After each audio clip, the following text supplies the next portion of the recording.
الله أكبر الله أكبر.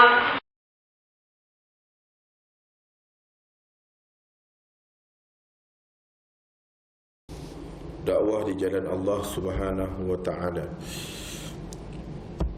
Setelah kita melihat pada sesi minggu lepas bagaimana Nabi menerima wahyu, ada 7 atau kita panggil ada 7 tata cara Nabi terima wahyu.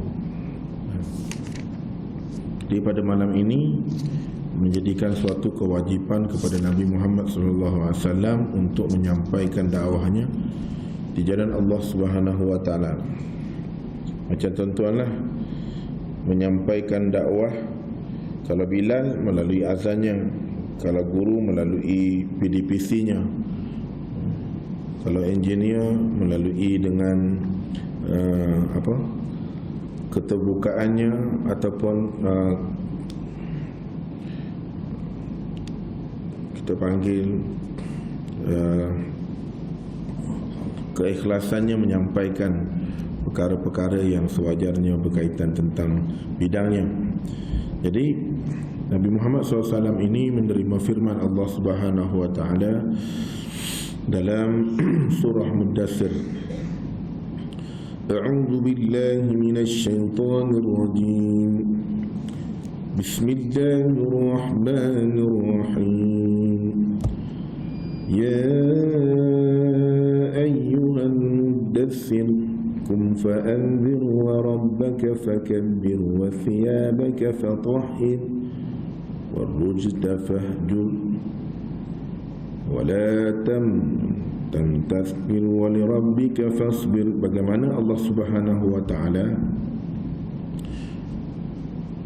melihat wala tamnun tastaksir wa li rabbika fasbir. Allah Subhanahu wa taala memberitahu bagaimana kepada Nabi Muhammad melalui wahai orang-orang muslimun. Allah Taala memberi pengajaran, yakni pembelajaran dan pengajaran yang Nabi terima melalui wahyu Allah Subhanahu wa taala. Ya ayyuhal muddaththir, wahai orang-orang yang muslimun. Qum fa'anzir, bangunlah dan memberilah peringatan serta amaran. Ini sebagai contoh, imam sebelum mendirikan tugasannya sebagai ketua kepada solat fardu, jadi adanya an-nida permulaan, iaitu muazzin, maka muazzin akan memulakan perintah yang harus disampaikannya. Bagaimana metodologinya, bagaimana cara penyampaiannya.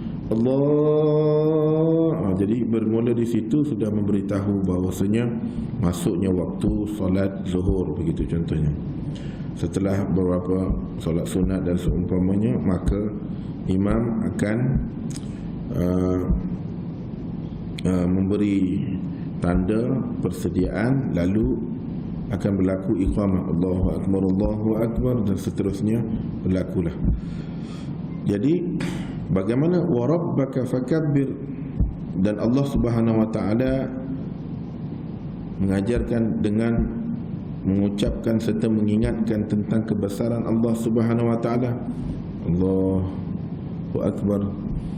Bagaimana kita ikrar, bagaimana kita memperakui tak ada hak paling besar, paling mampu, paling segala-galanya di atas muka bumi ini melainkan Allah Subhanahu wa taala.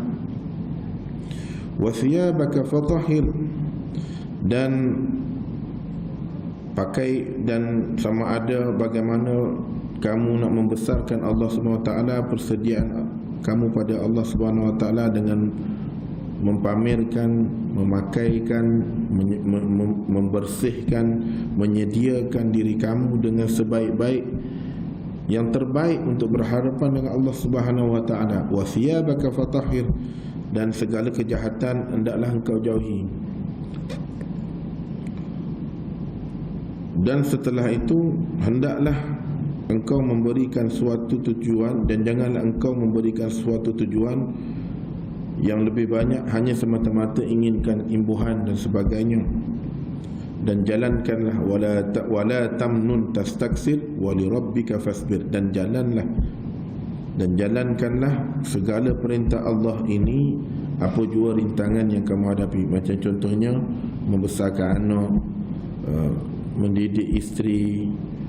Kalau kita ditaklifkan sebagai guru atau macam apa kat pensyarah ke apa ke, askar ke, pegawai dalam tentera, satu ketika dahulu bagaimana mengajarkan mereka tentang begini dan seumpamanya, apa yang harus dibuat, SOP-nya bagaimana. Itu juga dengan semua yang ditaklifkan oleh Allah Subhanahu Wa Taala, maka tempuhilah suatu amanah atau perintah yang Allah Taala berikan dengan kemampuan kamu, agar laluilah ia dengan sabar. Maka Allah Subhanahu Wa Taala sudah memberi suatu peringatan melalui wahyunya ini dalam surah Al-Mudaththir ayat sampai 7 ini, juzuk 29 menceritakan. Jadi matlamat ini jelas. Allah Ta'ala memberitahu kepada Nabi Muhammad, begini caranya. Ini wahyu yang kedua turun. Sebelumnya, Iqra' bismi rabbikal ladzi, Allah Subhanahu Wa Ta'ala mengajarkan kepada Nabi Muhammad, nak buat goni apa semua ni, baca dengan nama, sebutlah nama Tuhanmu. Iqra' bismi rabbikal ladzi khalaq. Setelah Allah, jadi bila penerimaan wahyu ini diturunkan, apa yang Allah Ta'ala tahu untuk kesesuaian Nabi Muhammad mengikut turutan dan turutan seterusnya, dan berlakulah penyusunan selepas pada itu sehingga menjadi surah Baqarah sampai kepada surah An-Nas. Maka ini adalah suatu cara pembelajaran yang Nabi Allah Muhammad sallallahu alaihi wasallam, Nabi Muhammad sallallahu alaihi wasallam menerima. Jadi dibuktikan di sini kalau kata Nabi Muhammad ni tak belajar, asalnya beliau mengatakan ataupun ulama membahaskan beliau ni tak berhenti membaca, tak berhenti apa, maka diajarkan kepada Jibril, ajarkan kepadanya melalui firman-firman Allah Subhanahu Wa Taala, sehingga Nabi Muhammad daripada jahil menjadi alim, tak tahu jadi tahu. Selepas itu apa bezanya An-Nabi? Bezanya dengan kita, dia menyampaikan apa yang diketahui. Macam tuan-tuan sekarang ni lah, sebelum ni tuan-tuan tak tahu, bila tuan-tuan dah tahu melalui sesi kuliah, sesi pengajaran, pembelajaran yang tuan-tuan lalui, tuan-tuan sampaikan kepada tanggungjawab tuan-tuan. Kalau isteri kan, khabar pada dia, lagu ni mentaati suami, lagu ni menjadi seorang hamba yang taat kepada perintah Allah. Dan setelah itu beliau pula isteri menyampaikan juga begini untuk taat kepada ibu bapa, lagu ni menjadi seorang pelajar, lagu ni tata cara menjadi seorang anak, lagu ni seharusnya menjadi anak yang soleh dan solehah. Jadi semuanya ada qadar, ada tanggungjawab masing-masing. Jadi ayat ini boleh ditafsirkan bagaimana matlamat perintah memberikan peringatan agar baginda tidak membiarkan seseorang itu menyalahi keredaan Allah Subhanahu Wa Taala. Yang kedua, matlamat ayat ini Nabi menggambarkan bagaimana membesarkan Allah Subhanahu Wa Taala, dan jangan sekali-kali membiarkan seseorang atau makhluk Allah atas muka bumi manapun, melainkan kamu membesarkan Allah Subhanahu Wa Taala. Matlamat yang ketiga, sebelum kamu berhadapan dengan Allah Subhanahu Wa Taala, sebelum kamu mempersembahkan amalan kamu, sebagai contohlah, tuan-tuan nak buat apa, tahlil ke, nak buat sedekah pisai ke, nak sedekah nasi bukuh ke, nasi kabu ke apalah, tuan-tuan persediakanlah diri tuan-tuan itu, yang mana tuan-tuan nak bersedekah ini seolah-olah tuan-tuan akan bagi suatu nilaian sedekah yang paling terbaik di atas kemampuan tuan-tuan. Kalau tuan-tuan nak datang ke masjid ini, tuan-tuan bersiap sedialah, walaupun hanya baju yang bercompang-camping, kain yang berjahit, dia tidak sampai membuka aurat dan seumpama sebagai contoh, tetapi pastikan ia bersih, ia masih menutup aurat, ia seperti mana yang penting bersih dan boleh digunakan. Jadi sebagai contohnya, Kalaulah di atas muka bumi ini, bila kita diperintahkan untuk menghadap pemerintah atau raja atau sultan, kita akan berusaha sampai sanggup berhutang untuk mempamerkan persembahan pakaian kita yang terbaik. Ini antara makhluk dengan makhluk. Yang ni sekarang ni, kita ni makhluk, pencipta makhluk Allah Ta'ala. Bagaimana persediaan kita untuk menyediakan persembahan amalan kita itu yang terbaik. Itu dalam surah ini tadi. Matlamat yang ketiga, apa jua yang kita lakukan kepada Allah Subhanahu Wa Taala, memang kita mengharapkan pahala dan balasan daripada Allah. Tetapi dalam ayat konteks ini, Nabi menerima pembelajaran melalui Jibril alaihissalam. Allah Subhanahu Wa Taala menerapkan matlamat supaya tidak mengharapkan segala pemberian itu melainkan daripada Allah Subhanahu Wa Taala. Ini maksudnya pembelajaran dan pengajaran ni. Sebagai contoh kan, ada kan setengah-setengah murabbi atau guru, dia tanya, "Mu saya nak jadi apa? Kalau belajar gini jadi gini." Ini sebagai contoh, bukti jelas depan mata tuan-tuan ni. Saya belajar pondok. Saya tahu lepas habis pada belajar pondok tu masuk Universiti Azhar ke, masuk tahfiz ke apa, tiba-tiba nak jadi askar. Tak tahu, patutnya mesti jadi tok imam, jadi ustaz. Jadi juga ustaz, tapi pergi ke bidang itu, bidang ini. Jadi maknanya tuan-tuan, persembahan kita ini kepada Allah Subhanahu Wa Taala, kita boleh mengharapkan, tapi janganlah kita mengharapkan pembalasan tu seolah-olah kita mengajar Allah Subhanahu Wa Taala. Ya Allah, kiranya aku nak kaya gini. Jadi kalau aku nak, kau boleh hartanya banyak lagu ni.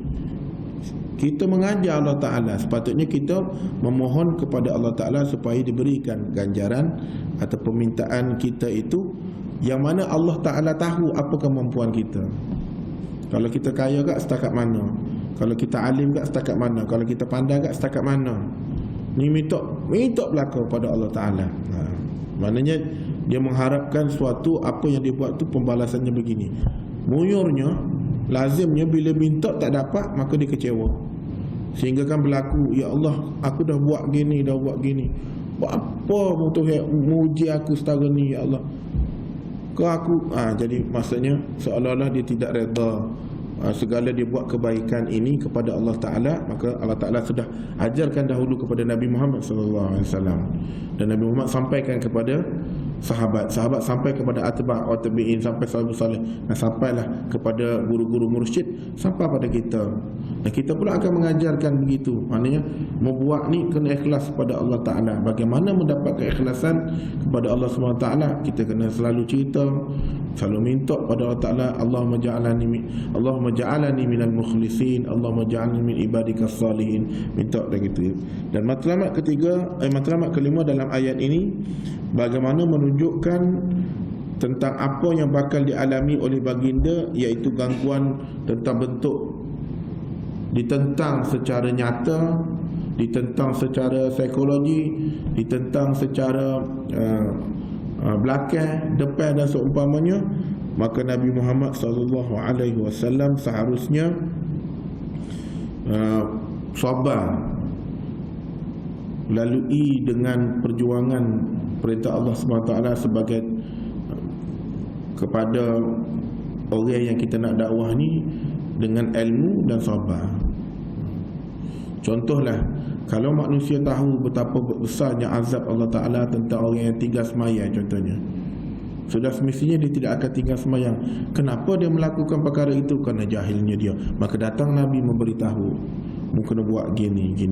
Jadi Nabi Muhammad SAW bukan sekadar melarang. Sebelum Nabi Muhammad SAW melarang, Nabi Allah Muhammad menceritakan ini balasannya dan jalan keluarnya begini. Maka kalau dia buat, baru Nabi Muhammad. Sebagai contoh, ini sebagai contoh kita panggil jelas lah. Satu madrasah atau satu mahad, di mana-mana sekolah sekalipun, sekolah kementerian ke, sekolah Yayasan Islam Kelantan ke, jadi budak-budak asrama ni dia teringin nak makan makanan yang tiada di asrama, maka dia order melalui handphone online, dia panggil COD. Dia order lah pizza ke apa ke dan seumpama. Walhal benda tu boleh tak inisiatif guru pergi minta kebenaran melalui mudir atau pengetua, lalu disampaikan pelajar-pelajar ni selepas habis kelas tambahan malai ke petang, dia lapar, dia nak makan. Jadi boleh tak?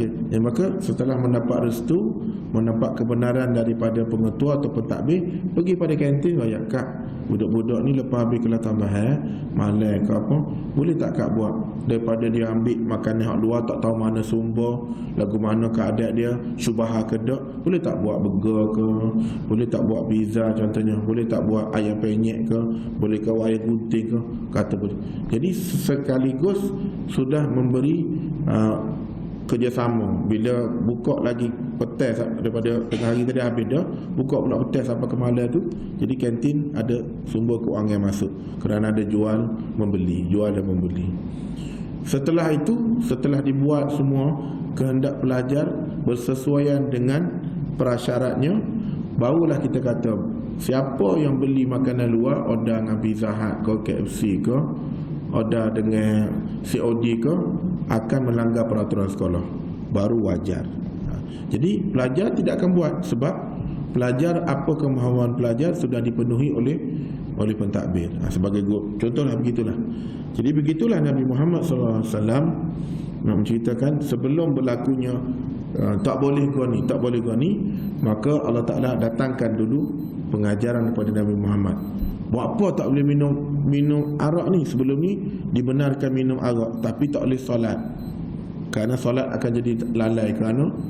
Tapi setelah difahami, dipelajari oleh masyarakat Quraisy pada ketika itu dan Madinah, akhirnya barulah dia kata wala taqrabul hamra, janganlah kamu hampiri, walaupun nak sembahyang dah haram terus tak minum hamra. Jadi berperingkat begitu contoh. Jadi mesti ada sebab. Maka kita nak larang anak kita ni, kita kena bagi tahu. Okey, sebagai contoh, kamu nak masuk kelas bentar lagi ni, kenapa tak tidur lagi pukul 11 contohnya. Bila dia tidur pukul 12, pukul 1, walaupun lampu dah tutup, besok pagi mesti masalah. Bila subuh dia masalah, mesti akan berlaku kelas masuk lewat, mandi. Jadi apa puncanya, dia akan bangun, pergi ke kantin, ambil makanan, berdiri. Padahal makanan makan atau minum cara berdiri tu kerana nak gegah masuk ke tandas. Jadi kita bagi tahu sebab musabab. Boleh tak kamu nak mandi atau kamu nak makan? Dia kata, cuba kamu fikir logiknya yang mana. Mandi dulu Ustaz, kalau saya tak mandi, masuk kelas kan bau busuk. Makan boleh kejap lagi, boleh simpan, boleh makan. Jadi bagi tahu dengan segala solusinya. Begitulah kita pun pada isteri, kenapa mesti tutup aurat kepada zaujah, isteri kita, anak kita? Kenapa orang lelaki tak pakai tudung macam orang puan? Kenapa kena tutup? Jadi mesti ada sebab, resolusinya dan apa akibatnya daripada tidak menutup aurat. Jadi begitulah. Tuan-tuan dah kuliah kan? Tuan-tuan dah ikut kuliah lama dah.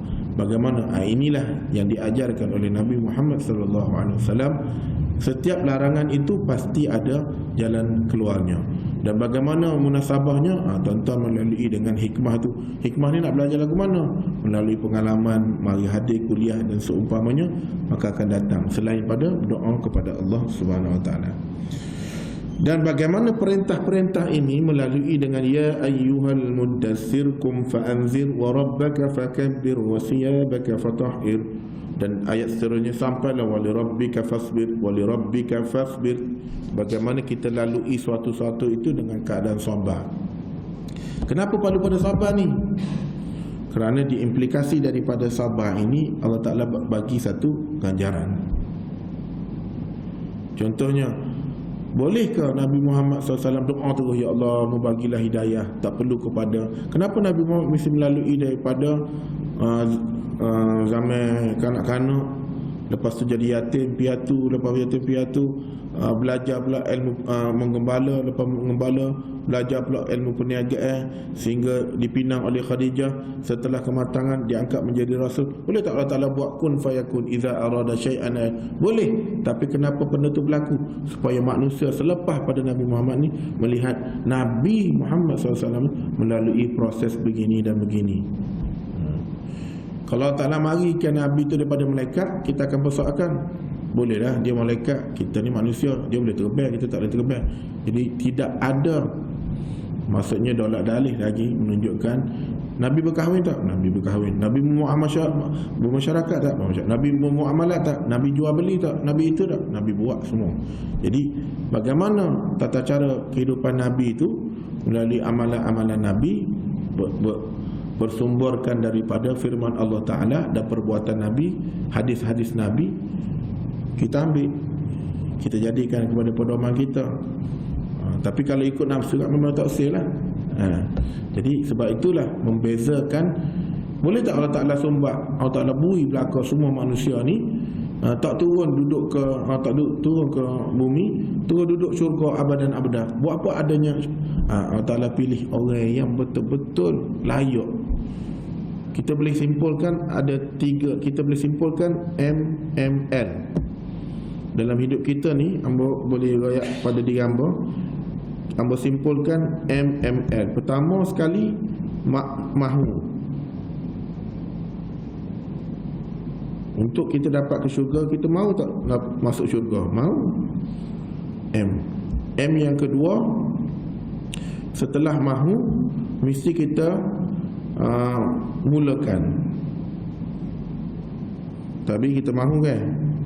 Lepas tu kita mesti mulakan. Apa mula yang kita buat? Perbuatan yang baik, beribadah, taat kepada perintah Allah, puasa, bayar zakat dan seumpamanya. Yang terakhir ni yang kita usin, layak tak kita masuk syurga Allah Ta'ala? Itu kita kena tanya. Jadi nak tahu layak tak layak tu, kita kena lalui lah MM tadi tu lah. Mahu, mestilah mulakan perbuatan tuan-tuan itu. Lepas tu baru tuan-tuan. Jadi layak ni kita boleh lihat pada diri kita. Macam contoh lah, orang nak tengok lagu mana puasa dia tu awaluhu rahmah wa awsatu maghfirah wa akhiruhu bebas daripada itkum minan nar. Tengok pada natijah dia nantilah. Lepas bulan puasa tu lagu mana, dia semaya ke, dia bertahajud teruskan ke, dia masih tadabbur Quran ke, dia mengamalkan puasa-puasa sunat ke, dia makan dalam keadaan ke, dia setatak keperluan saja melebihi tidak dan seumpamanya. Dia lihat begitu. Tuan-tuan boleh lihat. Tuan-tuan boleh lihat pada diri tuan-tuan. Begitulah. Jadi ayat ini, wahyu yang kedua turun ini, menceritakan bagaimana pertama tadi Allah Ta'ala ajar kepada Nabi Muhammad lagu ni. Orang tak reti, aku ajar. Baca dan sebutlah nama Allah. Maka ayat kedua ni, wahyu yang seterusnya ni, diajarkan supaya begini-begini. Dan dia beritahu kepada Nabi, lepas ni mu nak hadapi dengan orang-orang yang lagu ni mu kena berilmu. Ni aku ajar ilmu dia, gini. Lepas tu mestilah melalui dengan sabar. Kalau mari dengan kata tak boleh, kalau buat gini masuk neraka, memang ramai orang kan tak terima Islam. Jadi bagi tahu masuk neraka ni lagu ni. Maka sebabnya kata laluan untuk mengelakkan daripada berlakunya masuk neraka, jalan keluar dia lagu ni, sebagai contoh. Jadi Nabi diajarkan melalui surah Mudaththir. Setelah itu ringkas tentang ayat ini yang berbaca 7 ayat ni tadi. Pertama, intipati dia mentauhidkan Allah Subhanahu Wa Taala. Yang kedua, beriman dengan hari akhirat. Sebab segala perbuatan kita ni bakal mendapat balasan. Cuma ada Allah Ta'ala bagi di dunia ni, ada Allah Ta'ala bagi, Allah Ta'ala tangguhkan, tapi Allah Ta'ala akan bagi di akhirat. Itu kita pusing. Kalau bagi dunia ni selesai tak apa dah. Tapi kena pula ke akhirat ni. Yang ketiga, berusaha mengusirkan jiwa dan meninggalkan kemungkaran. Ini cukup payah tuan-tuan. Malah kalau ada sahabat-sahabat kita ni, ayah ataupun abang kakak kita ni masih sampai setahap ni, semaya dah saran ni, tidak boleh lagi meninggalkan asap ni. Ni tuan-tuan kena fikirlah. Walaupun muyurnya asalnya hukumnya begini dah sampai ke hukum dah dikeluarkan dah, masih tidak dapat meninggalkan lagi begini ni, maka tuan-tuan perlu fikirkanlah bagaimana mana kefahaman tuan-tuan tentang iman, bagaimana pembersihan jiwa tuan-tuan, kerana benda yang terlarang secara asalnya tidak, dan telah jadi kerana mudaratnya itu lebih banyak, tuan-tuan tak mampu untuk mengelak, walaupun tu tunggulah balasan Allah Subhanahu Wa Taala. Dan sebelum tuan-tuan nak bertawakal pada Allah Taala, tuan-tuan kena makan kata lagu ni lah ustaz, kita kat orang miskin tu lepak kerak pun tak ada gini, harap kalau orang nak beri kat tahulah ustaz. Jadi tak boleh nak terus mengharapkan begitu, malah kena berusaha, kena cari jalan lagu mana untuk mendapat sumber rezeki. Jangan hanya begitulah. Dan semua yang disebutkan di atas tadi, bagaimana mempercayai bahawanya Nabi Muhammad SAW diangkat menjadi Rasul, bukanlah kehendaknya, dan ia telah ditentukan oleh Allah Ta'ala, dan Allah Ta'ala mengajar dan Allah Ta'ala mentadbir bagaimana untuk Nabi menjalankan tugasnya sebagai Nabi dan sekaligus Rasul kepada umat akhir zaman.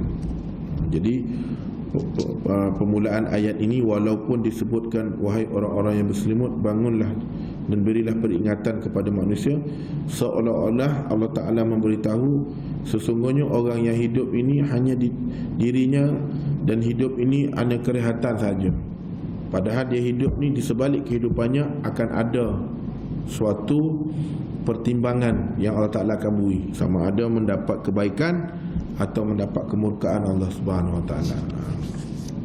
Dan setelah itu, bagaimana kita boleh bahagikan Nabi Muhammad SAW ini tentang perjalanan dakwahnya. Kita bagi kepada dua kita panggil dua sesi. Sesi pertama, bagaimana keutamaan Nabi Muhammad di Mekah selama hampir lebih kurang 13 tahun Nabi berdakwah. Setelah mendapat kenabian, diangkat menjadi Rasul. Nabi mendapat mandat, Nabi dapat perintah Allah Ta'ala untuk jalankan dakwahnya sama dengan siapa ni? Sama dengan pak saudara dia, sama dengan kerabat dia, sama dengan sahabat dia, sama dengan kaum dia, kaum Quraisy ni. Daripada ada Abi Talib, ada Abi itu, Abi ini, Abu ini, jadi banyak kaum tu, tapi datangnya daripada kaum Quraisy. Bagaimana Nabi berdakwah selama 13 tahun. Itu sesi yang pertama. Sesi yang kedua, selepas Nabi diarahkan melalui firman Allah Subhanahu Wa Taala supaya berhijrah ke Madinah, ataupun kita panggil Yathrib, maka hampir genap 10 tahun. Jadi kalau kira-kira kat 23 tahun. Okay. Setiap perjalanan sesi pertama ini kita pecahkan kepada 3. Pertama, dakwah secara senyap-senyap, dakwah secara rahsia.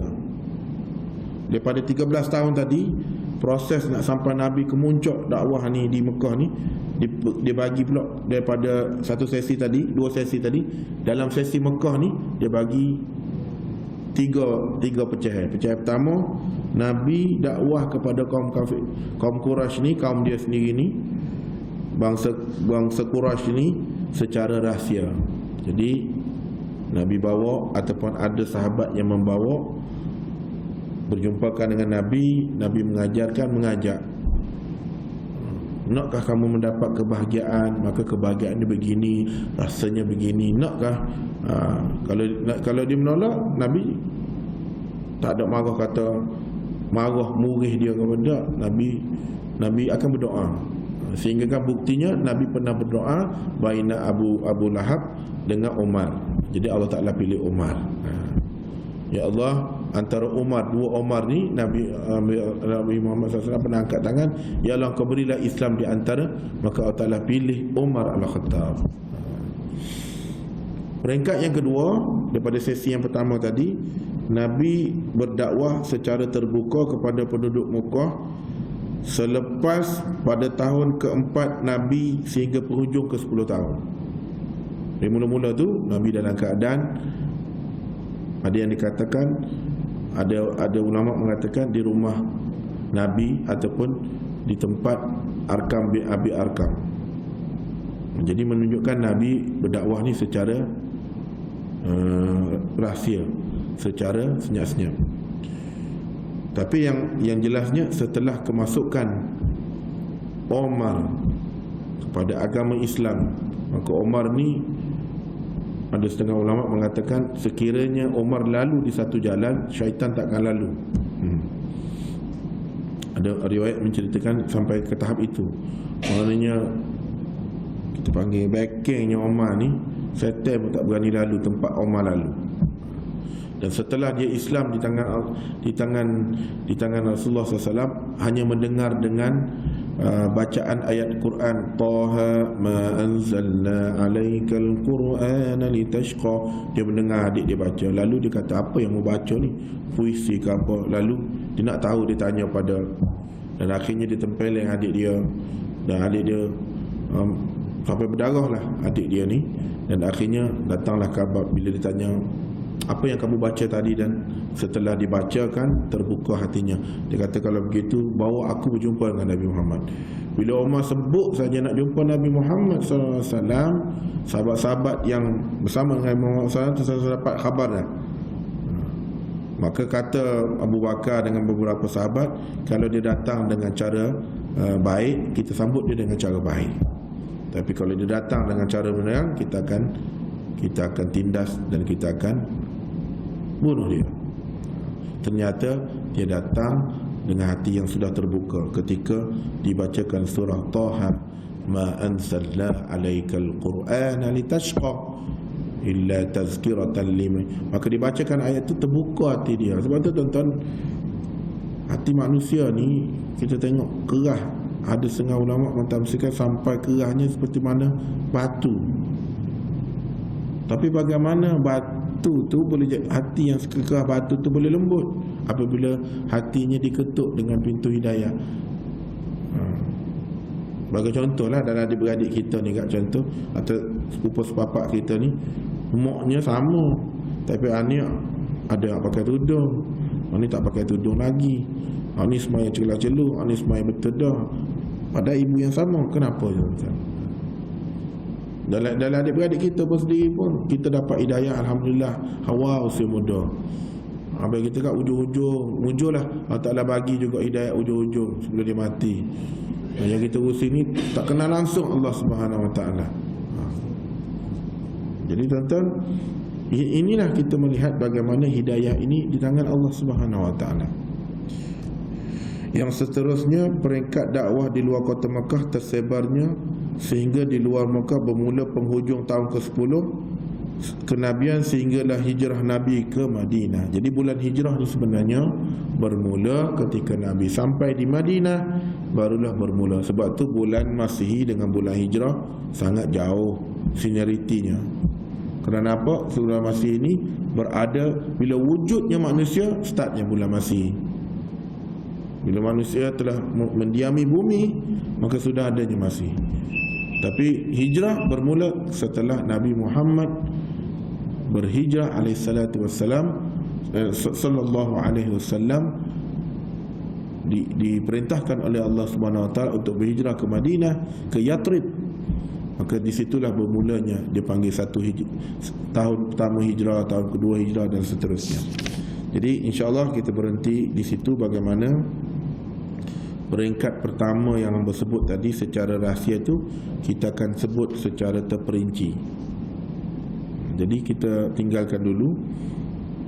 Ambo nanti akan bagi satu kad juga pada Abel lah, kat kontak Ambo ni. Kena ingatkan Ambo betul lah banyak komitmen ni, kena cuti sekolah ni, berlari sana berlari sini, tak khabar kata hari ni apa. Memang kalau orang tak kau kat, ataupun padahal kita ingat dah, tapi bila time tu orang lupa gelak, tak tahu lah tadi. Ambo telefon untuk email. Itulah yang mungkin kali dia bergegah nak mari sembahyang maghrib. Ambo kata khabar-khabar tengok je Allah. Jadi balik yang mentah tadi cari kita, kalau kita ada dah sama tu pagi lagi tadi. Dan ada program di ada program lah bersama dengan sahabat tu, fikir bagaimana untuk membina program-program kelas bahasa Arab ni secara online berkaitan dengan Al-Quran. Jadi dia kepakaran dia bahasa Arab, Ustaz Dedik namanya, daripada Gontor. Memang didatangkan khas untuk menghidupkan Mahat Sains Tok Guru, supaya pelajar-pelajar di situ keluarnya boleh bercakap Arab dan cakap English. Seperti mana beliau sewaktu belajar di Gontor. Gontor tu tuan type saja di YouTube, Gontor yang sekarang namanya Universiti Darussalam. Kalau cakap satu patah perkataan, saya mahu makan, bayarlah, saya 50 sen, mahu 50 sen, makan 50 sen, sia setengah kena bayar. Gontor telah sebab itu pelajar-pelajar alumni Gontor dulu kita panggil Universiti Darussalam. Dari segi percakapan bahasa Arab, malahan di Gontor ni yang jadi menteri, yang jadi YB banyak. Dia terapkan dua elemen ini, bahasa Inggeris dan bahasa Arab. Jadi tak berasa kalau ada tadi selalu mari. Ambil lalu dah depan ni tadi mari daripada STJ tu, tapi oleh kerana tertinggal kitab ni, balik dulu ambil, jadi terlambat, minta maaf lah. Jadi insya-Allah nanti Abang akan bagi kad Abang dalam telefon. Abang kena telefon, kata ustaz malam ni kuliah ni ustaz. Telefon pun telefon awal lagi, Zuhur lagi telefon. Abang tak ingat, minta maaf lah tuan-tuan. Jadi kesempatan itu Abang minta ampun, minta maaf lah di atas kelewatan tu. Jadi insya-Allah kita akan sambung minggu harapan bagaimana sesi tadi, sesi pertama dengan sesi kedua. Sesi pertama dakwah Nabi selama hampir 13 tahun di Makkah, dan sebahagiannya itu 10 tahun lagi di Madinah.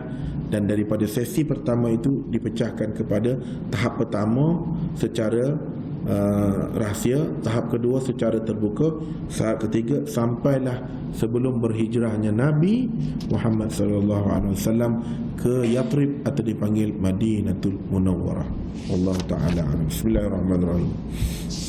Allahumma salli ala Sayyidina Muhammad wa ala alihi Sayyidina Muhammad. Allahumma yanqalibal qulub sabbit qulubana ala dinik. Allahumma yanqalibal qulub sabbit qulubana ala ta'atik, ala syariatik. Fawasfiqillahumma rabitataha wa adimudha wahdah.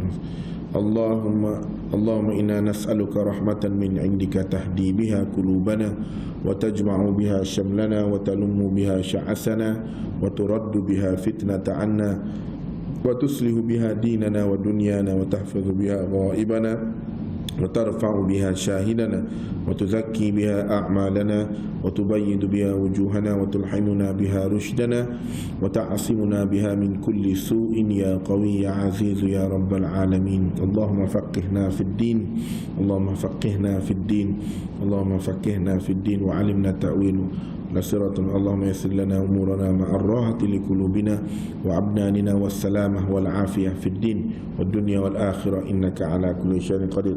Bismillahirrahmanirrahim. Allahumma inna na'udzubika min ar-rihil ahmar wa damil aswad wa da'il akbar. Allahumma inna na'udzubika min ar-rihil ahmar wa damil aswad wa da'il. Allahumma inna na'udzubika min ar-rihil ahmar wa damil aswad wa da'il. Bismillahir syafi, bismillahir kafi, bismillahir muafi, bismillahir tawakkalna 'ala Allah ولا حول ولا قوة إلا بالله العلي العظيم. بسم الله الذي لا يضر مع اسمه شيء في الأرض ولا في السماء وهو السميع العليم والحمد لله رب العالمين.